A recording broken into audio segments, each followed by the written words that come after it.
Hey everyone, welcome back to the channel. Today, we'll journey through the incredible story of how cyanobacteria, tiny ancient organisms, transformed our planet through photosynthesis, leading to the formation of the ozone layer and enabling complex life to thrive. We'll delve into the deep interconnectedness of all life forms, from these ancient bacteria to the intricate workings of the human mind. Join us as we uncover the science behind these connections and discover how understanding them can inspire us to shape a better future. Inside of stromatolites and other closed spaces, one of the organisms alive at this time was cyanobacteria. This organism has the special trick that we call photosynthesis, the ability to take energy from the sun and transform carbon dioxide into oxygen.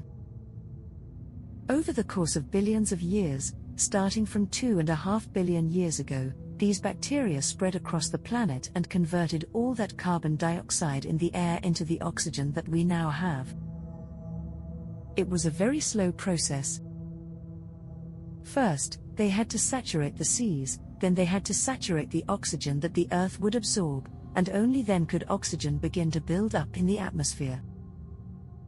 Just after about 900 million years ago, oxygen started to build up in the atmosphere. About 600 million years ago, something really amazing happened. The ozone layer formed from the oxygen released in the atmosphere. Before the ozone layer existed, Earth was not really able to sustain complex, multicellular life. We had single-celled organisms and a few simple multicellular organisms, but nothing like you or me. Shortly after the ozone layer came into place, Earth was able to sustain complex multicellular life. There was a Cambrian explosion of life in the seas, and the first plants got onto land. In fact, there was actually no life on land before that. Another way to see this is through a chart of most of the animals that you are familiar with. At the bottom in time is the formation of the ozone layer. Nothing that you are familiar with today could exist without the contributions of these tiny organisms over those billions of years.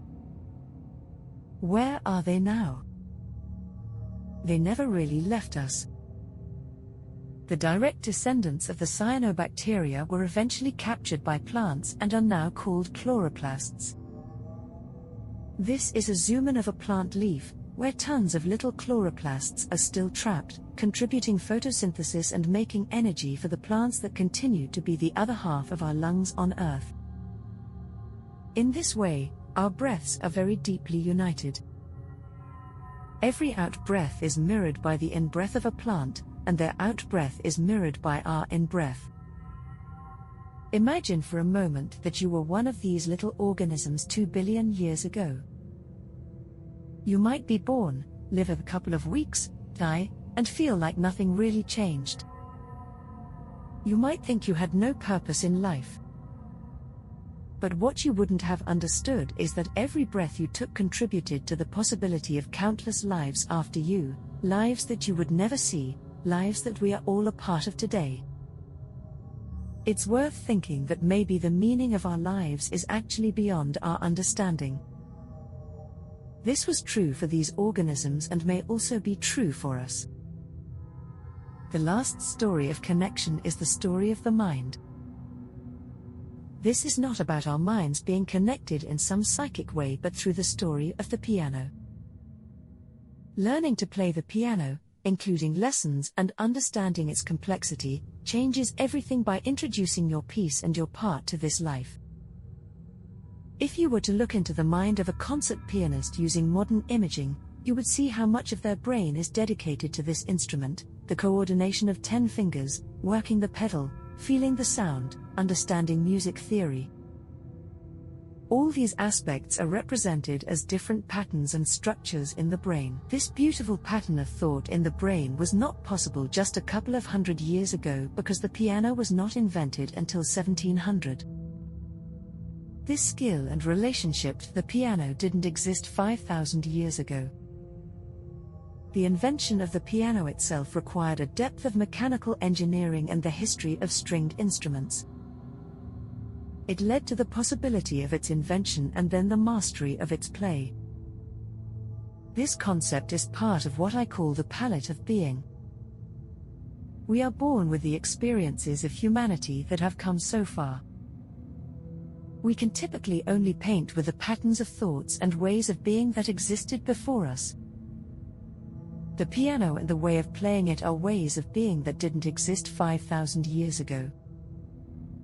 Now, if you are born, you can learn the skill, you can learn to be a computer scientist, another color that was not available just a couple of hundred years ago. We are born into this life with the ability to make a unique painting with the colors of being around us at our birth. In the process of life, we also have the unique opportunity to create a new color. This might come from the invention of something new, a self-driving car, a piano, a computer. It might come from how you express yourself as a human being or a piece of artwork that you create. Each of these ways of being expands the palette of being for all of society after us. This leads to a simple way to frame everything we've talked about. We understand we exist in this marvelous universe, but we often think we are tiny and unimportant. We see ourselves as 1 out of 7 billion people in a massive physical universe, feeling like we don't matter. But the palette of being says the opposite. It shows that how we are in our lives affects our friends and family, which affects communities, which influences society, the biosphere, and the universe itself. If cyanobacteria could completely transform the Earth's environment, we can certainly do the same. This leads to an important question about how we will use this knowledge. We've been given the gift of consciousness, allowing us to deeply understand our connectedness. We have the choice of how to use this knowledge to build our societies and shape our lives. The reason all spiritual traditions have this concept of we are all connected is that societies that adopt this idea deepen their levels of consideration, expression, and understanding over time.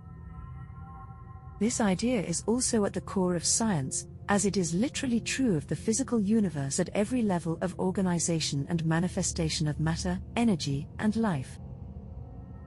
Let's come together with this knowledge and understand that our hearts, breath, and mind are connected. We need to challenge ourselves to live from this truth and shape our societies accordingly.